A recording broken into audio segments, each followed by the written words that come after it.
This week's episode of the HP Outdoors Waterfowl podcast is driven by Cornerstone Gun Dog Academy. CGA is the world's most comprehensive online gun dog training resource. They've got over 160 instructional videos, including everything you need to take a 7-week-old puppy to a finished gun dog. Visit cornerstonegundogacademy.com to sign up for their free preview module and begin your training journey today. Cornerstone Gun Dog Academy, the world's most advanced gun dog training resource on the web.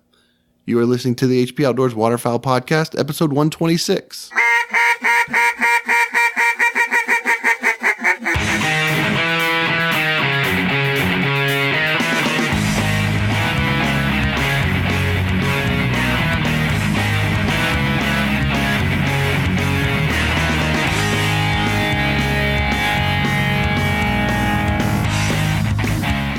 This week on the show, we're talking legislation.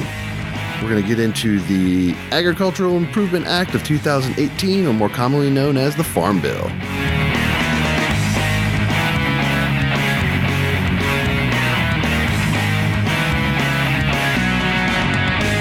All right, welcome to the 126th episode of the HP Outdoors Waterfowl Podcast. I'm your host, Josh Palm, and we're your on-demand audio source for all things waterfowl hunting. Check us out at hpoutdoors.com. You can find us on all the social media platforms out there, Facebook, Twitter, and Instagram. If you're a Facebook user, head over to our listeners group. Join a bunch of like-minded hunters like myself and my co-host Dan Harushka. Dan, what's up, man? It's time for Dan's Just the Tip of the episode. Okay, let's send it. All right, man. 1803 was the year of the first bandings in North America. John James Audubon tied silver cords to a brood of phoebes, and you may ask what a phoebe is. What's a phoebe? It is a small group of medium-sized insect-eating birds that, they just look like little birds that always catch your eye when you're out in a field and you think they're ducks, but they're not. All right. Just like skinny little robins. They're little brown things. All right. But that's about it. So 1803, how about that? That's impressive.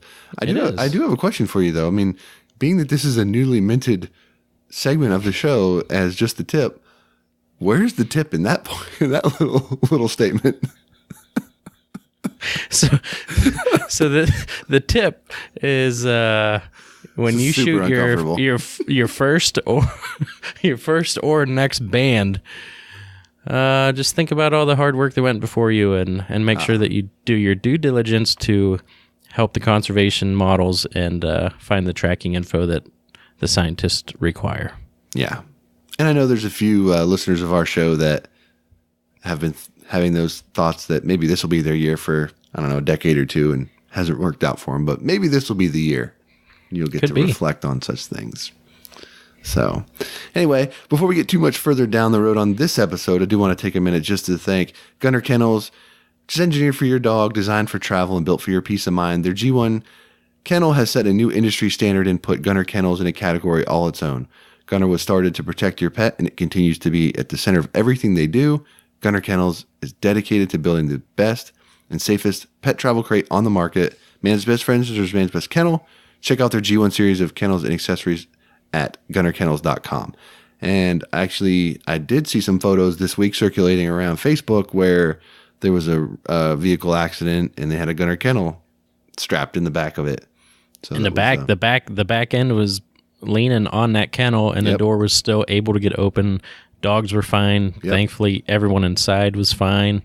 But I saw that too. So go check that out on their social media, if you will. And it's definitely just a tank, man. Right. I mean, that's the thing. You know, whether you're using Gunner Kennels or you're using a different brand or something like that, the bottom line is if you're using a plastic, like flimsy PetSmart type crate, that dog is not surviving that accident. Nope. So, you know, we stand behind Gunner Kennels for that reason, and it proves itself when the time comes that you need it. So definitely check that stuff out on their social media if you haven't seen it. Can I tell you something that's not real fun? I guess sure. So this past weekend I went to a bachelor party for my buddy, my good friend Tim, and I got pictures all weekend that my wife ripped the covers off of our dining room table chairs because they were covered in paint and food from the kids. So I get home and, like you would assume, the job is about half done, right? So tonight I spent another 2 hours on top of like 2 hours the other day putting new foam on. And tonight I recovered the rest of them, which they look really nice and they needed to be done. But that was a pain in the butt. That was not fun at all. I have to be honest with you, man. The randomness of your brain it astounds me. Well, you want to know why I'm thinking that? We're talking about gunner kennels and like rollover accidents, and you go to like dining room chairs. It's just, dude. Well, I'm sitting here like trying to hold my pen, and I'm not like, all right. So I'm not swinging a hammer all day, right? So like the last couple of days have just been heck on my hand. So like even that stapler, I don't know how many staples I went through, but like my hand's a little raw in the middle, right? So that just a constant reminder of triggered that thought. Yep. Gotcha. All right. Well, I guess that makes a little bit of sense. And I can't wait for the first cup of like grape juice to get spilled on it. It's probably gonna happen tomorrow. I won't doubt it. I won't doubt it one bit. Get that sippy cup lid, bro. Oh, I want a big boy cup. I want a big girl cup. And then they spill it everywhere. Just milk dried everywhere. Anyway. Okay, let's go ahead and turn the page on that. And before we get into talking about today's topic, I do want to also thank Eukanuba. Out in the field, how you've prepared determines how you'll perform. With balanced fat and protein to support peak condition, Eukanuba Premium Performance Dog Food enhances strength, energy, and endurance. So when the pavement ends and the truck doors swing open, you and your dogs are ready for anything. Strong, focused, and ready for anything. That's a Eukanuba dog. Thank you to the companies that support our show. Please support them if you are in the market for any products that they offer. And also head over to the HP Outdoors website. Check out the discount page, discount tab page on our website. And check out how you can save some money with some partners of the show. So take advantage of that stuff if you're in the market.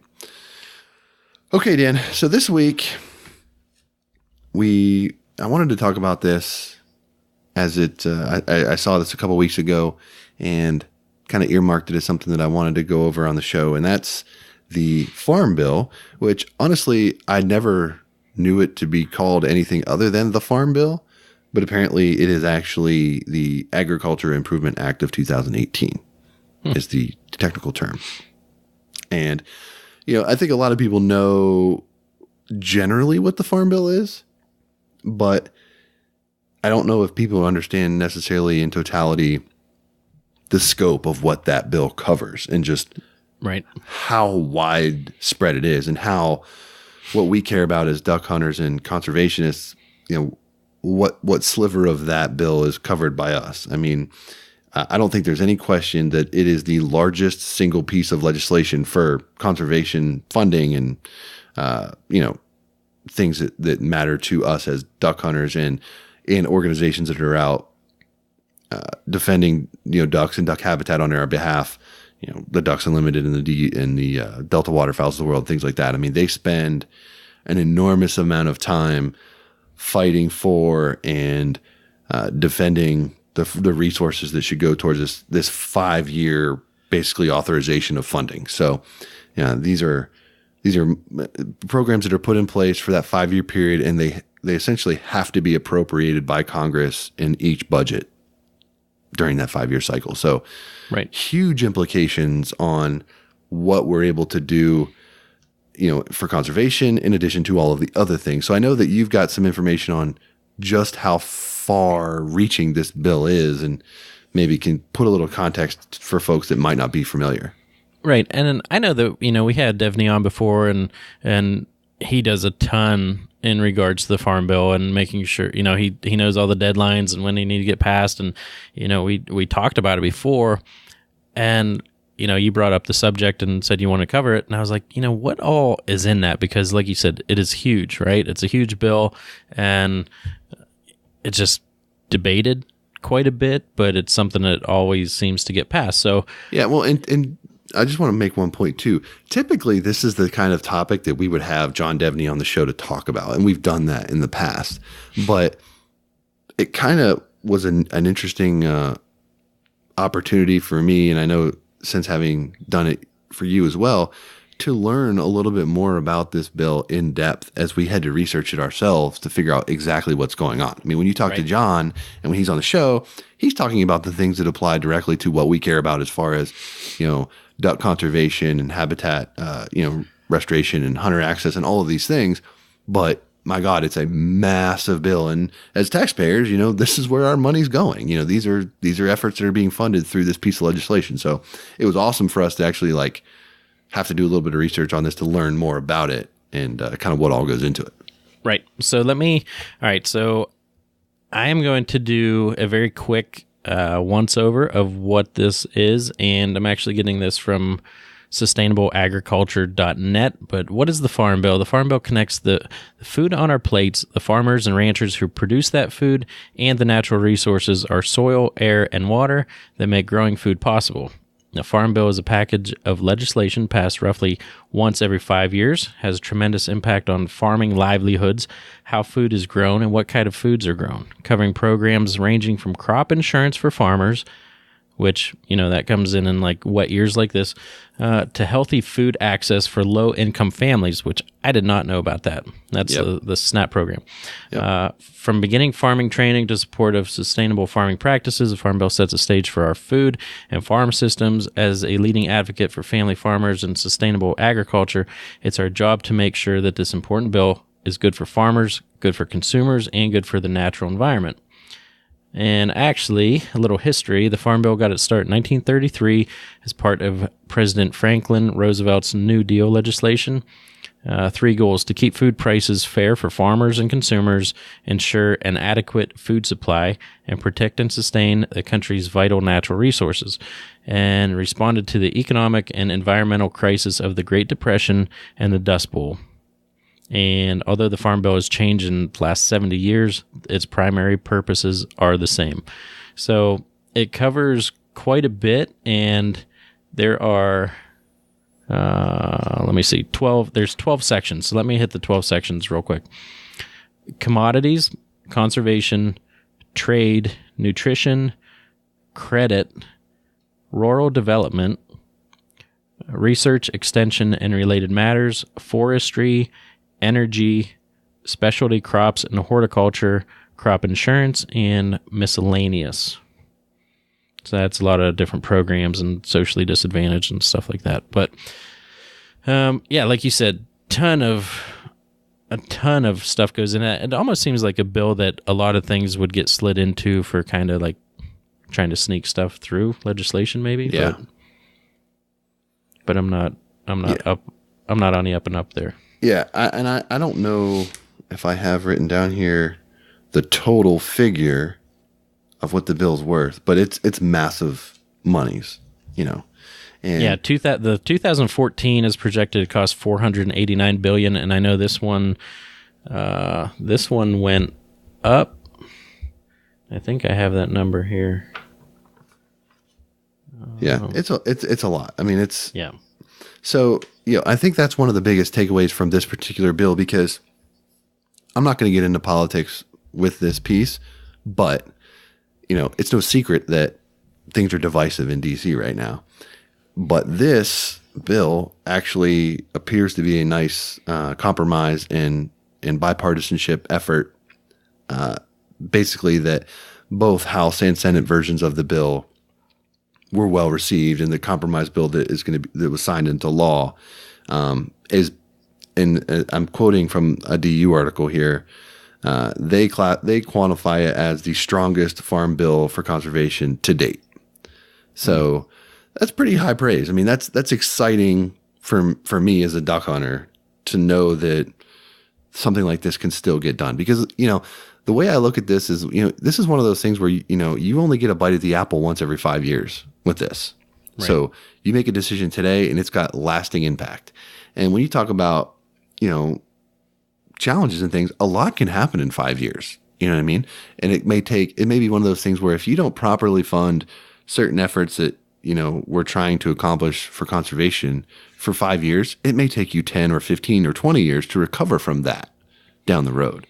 So it's important that things like this continue to move in a progressive and beneficial direction. And I think that's why obviously you see, Delta and DU and others devoting so much time and effort specifically on this bill and continuing to work. And, you read stories as I'm researching, you read stories of, DU members, landowners, people like that actually taking congressional members and their staffs to their farm and giving them tours and showing them like how this bill directly impacts their ability to, to farm their land and things like that. So there's a lot of time and effort from a lot of different people that go into this, so to see it come out as a success overall, I think is really awesome. I'm sure that there's pieces in this that if you dug into it, you'd wish that they were better in certain areas than they are, whatever. But I think if you look at it holistically, from everything that I've read, it seems to be a pretty solid step in the right direction. Right. And, like you were saying, it makes you happy as a duck hunter because this is one of the biggest and best ever for our side, right? But it also, if you think about what's going on in the Atlantic Flyway right now, and could you imagine like a bad farm bill on top of like bad numbers as far as this side of the country? It certainly wouldn't help. Right. It would just kind of be, and that, and then you hear everything about gun control and everything, and it would kind of be a shot to the heart if people follow it. So yeah, it's definitely good news and good for us. So I guess we can get into a little bit of what it covers, right? Yeah, I think we can probably hit on some of the highlights. And again, this is a super expansive bill, and there's a lot of information out there. One of my key takeaways that I thought was really great, and I don't know why this necessarily caught my eye, but it's basically under this new bill, there are some more lenient regulations on farmers and how they run, cattle and things like that on their lands and how they farm them.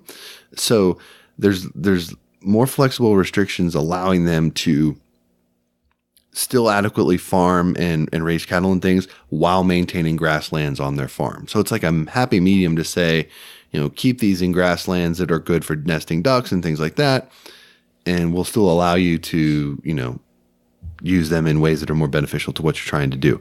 So it's a perfect example of like that meeting in the middle, and can we all accomplish what we want to accomplish without either one completely losing out, if that makes sense. Right. So that's kind of the CRP program, Conservation and Reserve Program.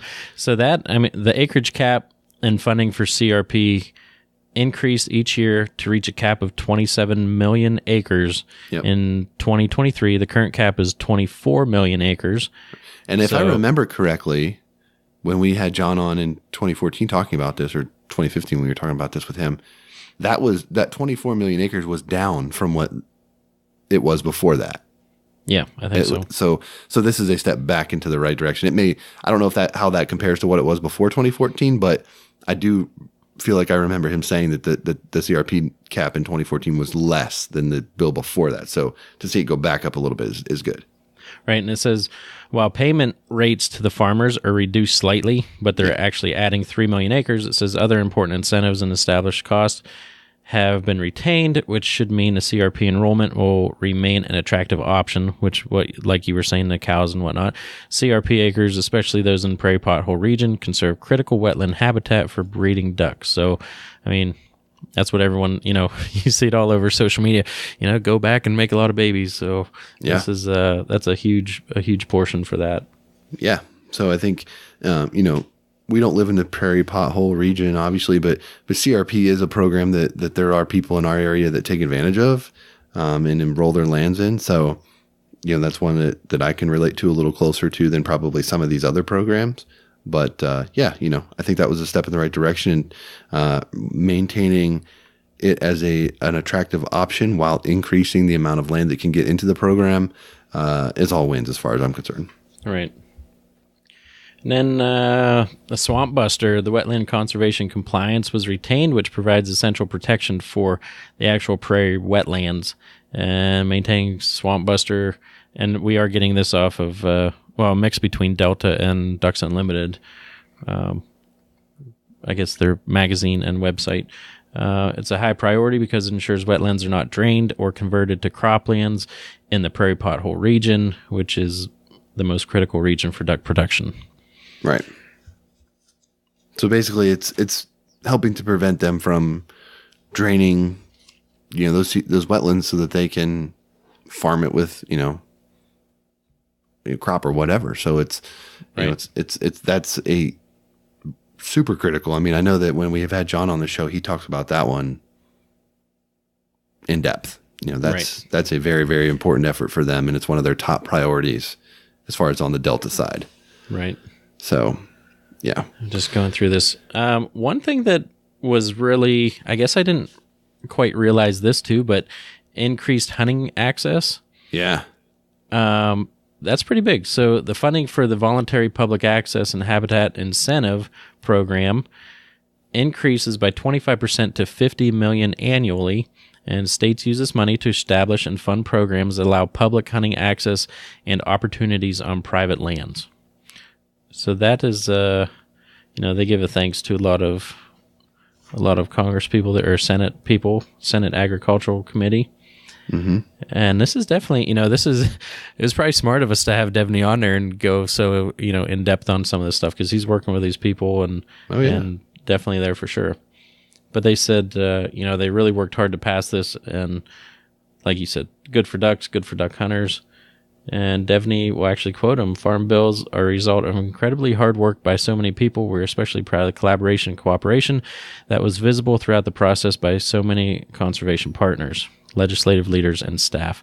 This type of teamwork is essential in getting the very best outcomes." So in a day and age where all you see on the news is fighting and people yelling at each other, there is some common ground that is being found in Washington and is definitely helping us, which is good to see. Yeah. Yeah. And one of the other things I noticed, and again, a lot of this is probably over my head as far as exactly what it goes into, but when you read it, there's a portion of the bill, the Environmental Quality Incentives Program. And I think that's the big thing to take away from this is a lot of the funding and programs that are in the Farm Bill, these are incentives for people to opt into voluntary programs. This is like, funding to get landowners to engage and take advantage of these programs so that we can have benefits across a multitude of areas, and one of which is obviously conservation for waterfowl. But this Environmental Quality Incentives Program typically would have cost-sharing opportunities for farm improvements like fencing and irrigation and things like that. But there's new provisions in this program that will actually benefit for wildlife and are included.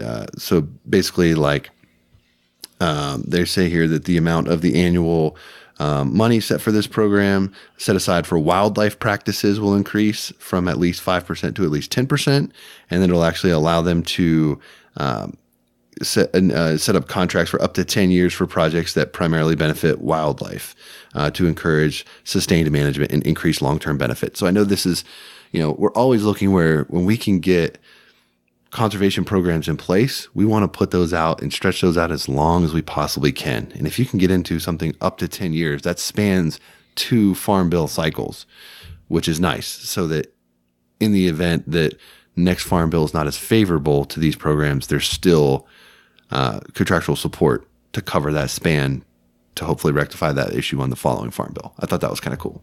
Yeah, for sure. Another one, the wintering waterfowl habitat. Yeah. So the Environmental Quality Incentives Program provides incentives to landowners to flood cropland after harvest to increase wintering habitat for waterfowl in Louisiana, Arkansas, Mississippi, Texas, and California. And flooding cropland post-harvest provides food for ducks and geese and also tracks and holds waterfowl in core wintering areas. Yeah. I wonder how much money that is. Let's see here. See if I have a stat for that. And if it would cover like a new pump or whatever it may be. You know what I mean? let's say it compensates producers who continue to protect wetlands by farming these wetlands. So if they choose, this is a different provision in that. Okay. So basically in that same program, there's two provisions that were added, or that were supported. One was the post-harvest flooding, which that's important because, obviously you've got birds that migrate all the way down. You're talking in states of Louisiana, Arkansas, Mississippi, and Texas, California. And these are birds that have flown the entire way, right? I mean, they're down the flyway. So to enable them to be able to winter there with proper food and habitat, to be strong, to make that migration home where they can nest successfully is very important. So I'm glad to see that they recognize that and, have a lot of funding for that. The other provision that was in there basically compensates producers who continue to protect wetlands by farming the wetlands if they choose when they're dry, and more importantly, not draining them to help produce crops when they're wet. So basically, in the prairie regions and things like that, it allows them support to, farm the areas when they're seasonally dry, and then let them be seasonally wetlands when they need to be for ducks, which is huge. So, I'm looking, but it says the cost of the bill's three major groups of entitlement programs: the commodity, crop insurance, and the SNAP food, like the food stamp programs. So, and that makes me think of even when we were out in Kansas, imagine having some of those fields and it raining nonstop or snowing and melting off. Like there was so much water everywhere. I can't imagine how much money was getting, turned in for insurance. Mm-hmm. Yeah, I'm sure it's a ton. I mean, no way around that. I mean, this has been this year. The rain this year was like insane. So I mean, I know a lot of people probably had to file the insurance on that. So, yeah. That's pretty much. I mean, that's a high level look at what. There's one other part that I thought was kind of neat here that they reference in the DU article, and it's the Regional Conservation Partnership Program. And this is basically something that continues from the 2014 bill. And it's got mandatory funding for this program of $300 million per year. So basically what this does is it allows organizations like Ducks Unlimited and that to partner with federations and corporations and things like that. They cite the U.S. Rice Federation, Rice Stewardship Program that they have, and that's in its fifth year. And basically, like this partnership alone has saved producers money and provided habitat for more than 500,000 acres of harvested rice fields that are flooded in California and in the southern United States. So basically, how many acres? 500,000. 500,000. Yeah. So under this new provision in the 2018 bill, successful projects like this will be renewed or may be renewed.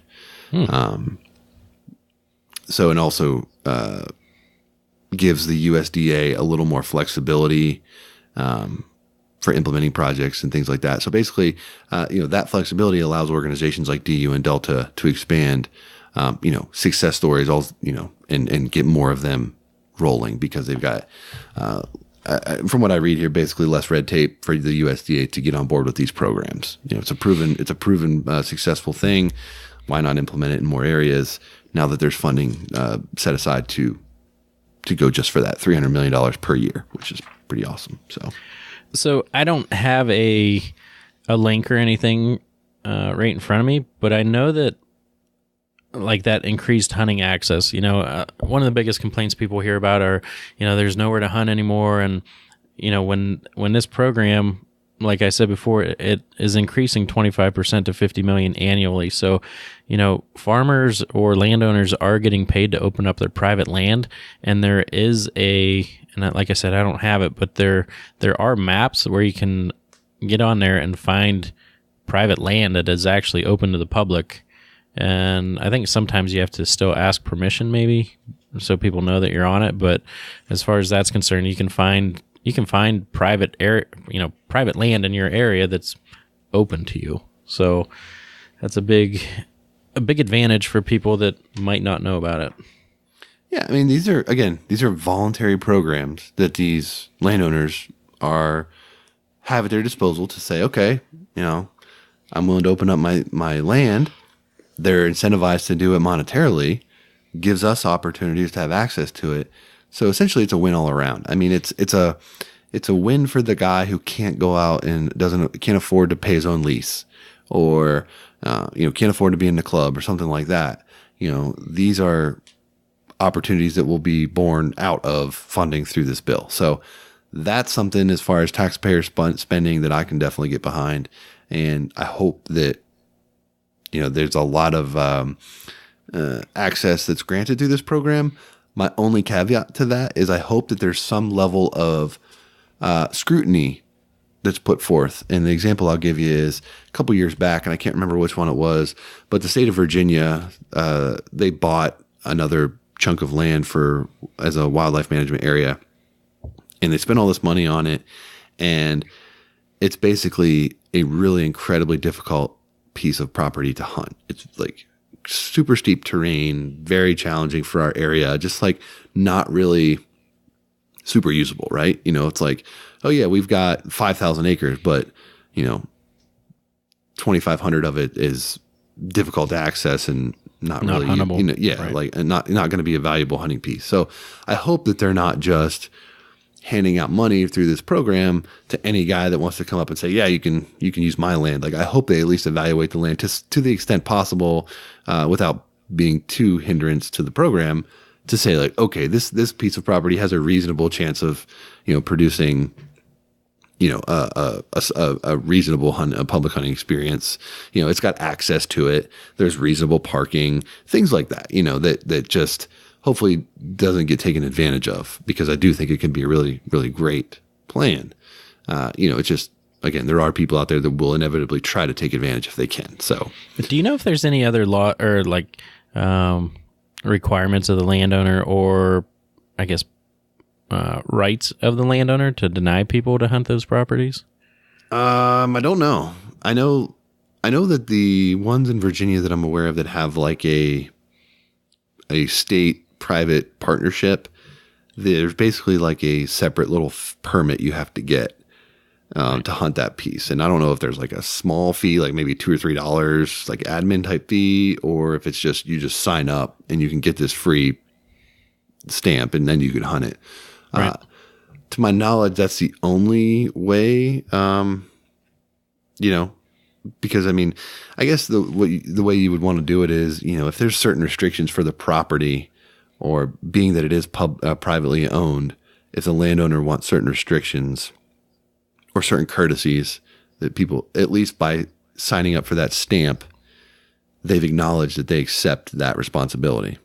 Right. And therefore, if they don't follow through on it, they break the law or they do something dumb, that would, hopefully release the landowner of liability. Because I know in the state of Virginia, I don't know if it's like this everywhere, but if a private landowner allows me to hunt his land without me paying to do it, he is free of liability. So if I go on there and break my leg, I can't sue him. Or if I go in and, do something stupid and someone, whatever, like, he's not going to be liable.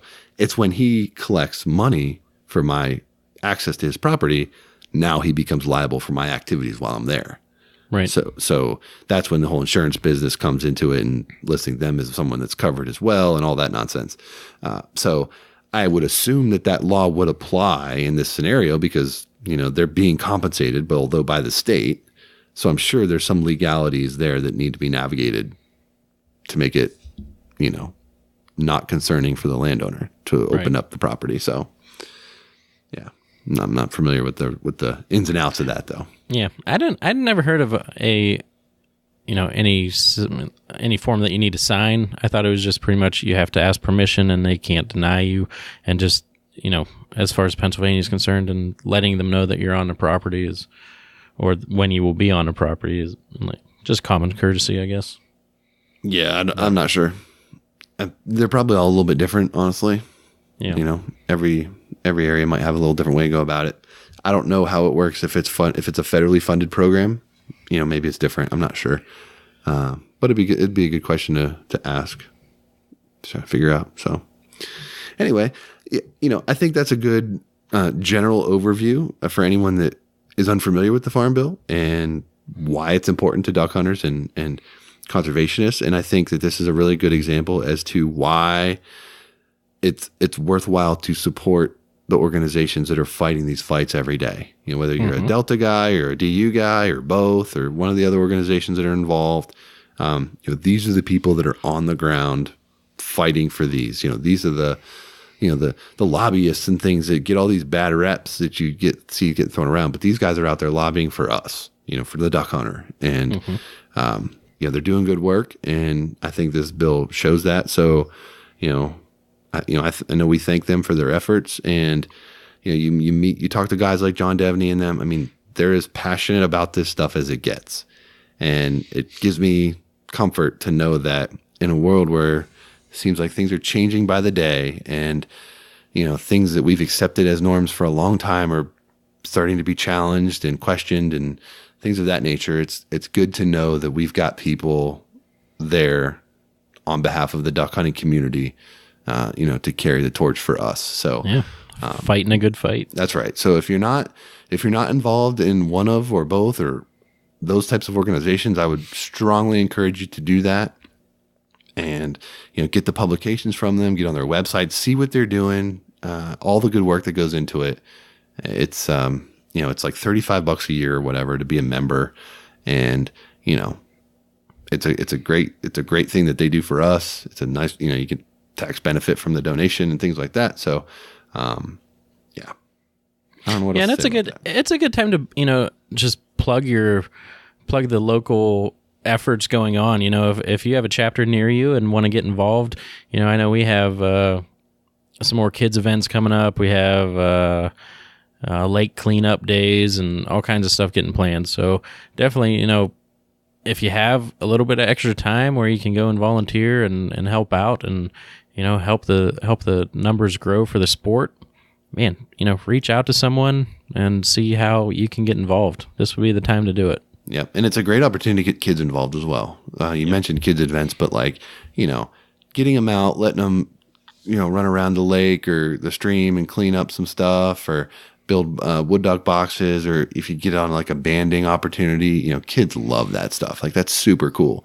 And, you know, just get them interested and get them off the iPad and get them outside and doing something, you know, like that is always a win. So definitely. I know I was gonna say our chapter's putting wood duck boxes up already.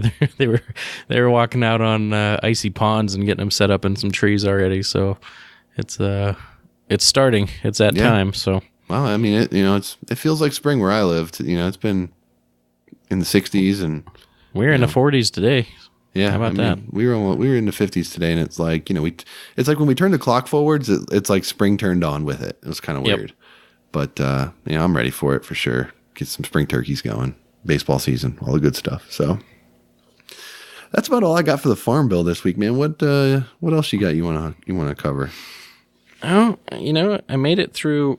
Well, I had that sickness for like 2 months, it seemed like, and then I got better all through hunting season. It seems like I'm getting stuffed up again now that kind of all the snow melted away. So I don't know. I'll be gone for a long weekend and relaxing for a bit. So hopefully get cleared out, but.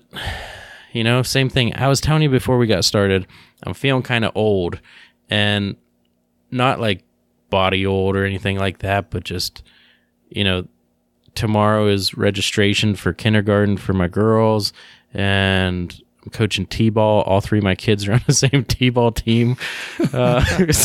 So we have I think we have 8 kids on the team. So like with the numbers that we had, there's like 3 or 4 teams, and they're split up to 8 kids. So, you know, I literally have half of our team, you know, riding with me every game. But I get there and I'm the coach, so talking and stuff. And then one of the guys asked me if I want to play over 35 softball on Friday nights. And I'm like, man, you know, it's just this last week, it's kind of hitting me. I'm like, I'm to that age, I guess, to where you get those questions and do dad things and make dad jokes all the time. So I don't know. Yeah, just feeling old, man. Just feeling old.